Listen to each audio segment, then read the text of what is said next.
फिरोज साहब, आप चूंकि मोमिन कॉन्फ्रेंस से आते हैं, मोमिन कॉन्फ्रेंस तो ओबीसी मूवमेंट की शुरुआत के लिए जानी जाती है, लेकिन इस सच्चाई से फिरोज साहब इनकार नहीं किया जा सकता कि जो बड़ी बड़ी तंजीमें हैं, जमीयत उलमा हिंद है, जमात इस्लामी है, ऐसे और बहुत सारे नाम आप ले सकते हैं, इन सारे संगठनों ने मुसलमानों के लिए काम करने का दावा तो किया, लेकिन जिस रसूल के पैगाम को वो लोगों तक पहुंचाने की बात करते रहे, उस इक्वालिटी को ग्राउंड पर नहीं लाया गया।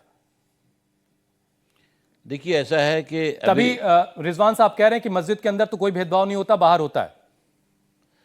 ये इसमें कोई दो राय नहीं है कि जो थियोरेटिकली तो इस्लाम में बिल्कुल सभी बराबर हैं, और हम जो बराबरी के ख़िलाफ़, इस्लाम के ख़िलाफ़ हम नहीं हैं। हम जो social stratification amongst the Muslims हैं और जो डिस्क्रिमिनेशन है, हम लोग हमेशा उसकी आवाज़ उठाते रहे।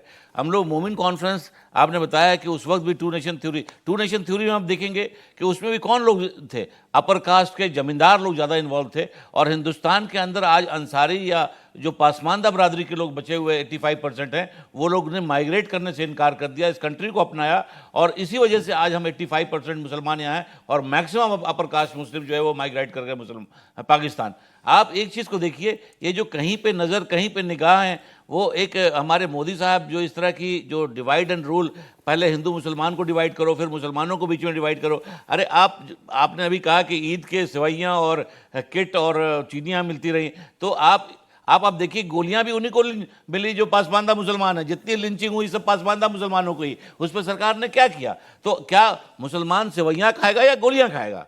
पासमानदा सेवइयां खाएगा या गोलियां खाएगा? आप इस चीज़ को देखना पड़ेगा। आप सबसे पहले अगर इस देश को तरक्की करना है, इस देश को आगे जाना है, तो ये लिंचिंग बंद करना पड़ेगा, हेट्रेड बंद करना पड़ेगा, हेट्रेड स्पीच बंद करना पड़ेगा। आपने पार्लियामेंट के अंदर, जिसको आज हमारे अमित शाह जी कहते हैं कि पार्लियामेंट का लॉ है, कौन नहीं मानेगा, आप पार्लियामेंट के अंदर इतना ही हेट स्पीच, एक मेंबर ऑफ पार्लियामेंट को मुसलमान होने के नाते गाली दे रहे हैं, आप उसको टेररिस्ट बोल रहे हैं, आप उसको क्या क्या नहीं बोल दिया। आप गृह मंत्री के उस बयान को क्या धमकी के तौर पर देख रहे हैं? संसद से कानून पास हुआ है, वो रमेश भिदोड़ी के बयान को कह रहे हैं जो उसने दानिश को कहा। अच्छा, तो आप उसी संसद में सब कुछ हो रहा है, आप वहीं पे आपका नाम है डिस्क्रिमिनेशन कर रहे हैं। आपका आदमी, आपका मेंबर ऑफ पार्लियामेंट, एक मुसलमान मेंबर ऑफ पार्लियामेंट के खिलाफ इस तरह से बदतमीजी कर रहा है, और आप उसको, तो ये इस तरह का चीज़ जो है, ये जो नैरेटिव पैदा किया जा रहा है पूरे हिंदुस्तान के अंदर, ये देश हित में नहीं है, और इससे नुकसान पूरे हिंदुस्तान को, ये आज आप कर रहे हैं। आज आप देखिए ना, हमारे वो तो पसमानदा को बढ़ाने की बातें कर रहे हैं ना। मैं वही तो कह रहा हूँ ना, पासमानदा को बढ़ाने के लिए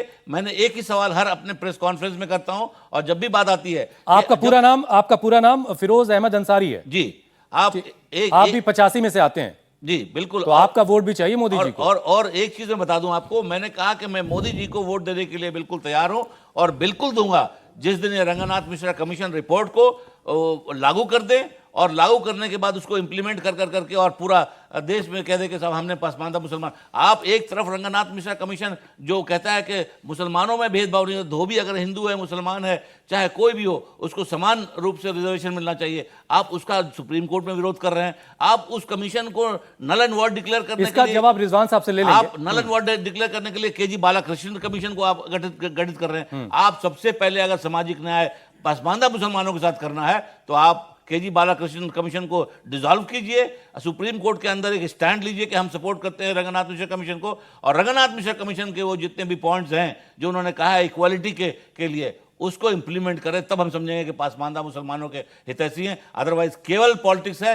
और नैरेटिव्स है मुसलमानों को आपस में बांटने का और लड़ाने का। डॉक्टर शकील, मुझे याद आ रहा है साबिर अली जब बीजेपी में आए थे, बिहार से ही हैं वो भी, और उन्होंने ये फॉर्मूला इंट्रोड्यूस किया था, और उसके बाद 2022 से पसमानदा मुसलमानों की बात होने लगी, 24 में बाकायदा रणनीति में भी इसको शामिल किया गया। आपको लग रहा है कि बीजेपी की ये कोशिश कुछ कामयाब हो रही है, कुछ काम करेगी, या आपको सिर्फ एक पॉलिटिकल टूल दिख रहा और एक तरह का जो बहुत सारे एक्सपर्ट्स कहते हैं फेस सेविंग का तरीका? देखिए, ये सवाल जो है, इसके जवाब हम आपको फौरन देंगे, लेकिन इससे पहले दो सवाल पैदा हुए। एक तो हमारे प्रधानमंत्री का आपने स्पीच अभी आपने सुनाया था, जिसमें उन्होंने 13 के बिल के बारे में वो कह रहे हैं, जो वक्फ बिल 13 में आया, तो ये बहुत बड़ा भ्रम है जो जनता को जानना चाहिए। 13 का वो बिल जो पास किया गया, जिसको भूमाफिया और कितने गलत लफ्ज़ों से का इस्तेमाल किया इन्होंने, प्रधानमंत्री ने, वो बिल तो बीजेपी के द्वारा ऑल अपोजिशन के यूनानिमस सपोर्ट से पार्लियामेंट में पास किया गया था। यानी उस वक्त 13 की बीजेपी और आज की बीजेपी में क्या कोई फर्क हो गया, ये एक सवाल है। क्या वो स्टैंड आज बदल गया, ये एक। दूसरी बात जो आपने बहुत तफसील से पसमानदा मुसलमानों की बात रखी, बहुत एक्यूरेट। इस्लाम में कहीं भी कोई गुंजाइश नहीं है ऊंच नीच की, जात पात की, पसमानदा, अपर कास्ट और लोअर कास्ट की। लेकिन हम हिंदुस्तान की सरजमीन पर बैठे हैं, जहां हिंदुस्तान में हजारों नहीं, अगर लाखों साल की इनकी तहजीब है तो लाखों सालों से इसी बात पर मुनहसिर करता है हिंदुस्तान का एक एक फर्द कि वो क्या है। वो इंसान की जिंदगी भी गुजारने के लिए मजबूर है। अगर वो दलित है तो उसको इंसान भी नहीं माना गया, उसकी परछाइयों से भी बचने की, उसके निशान को भी हटाने की कोशिश की गई, उसके पीठ में झाड़ू बांध दिया जाता था। तो ये हिंदुस्तान की सच्चाई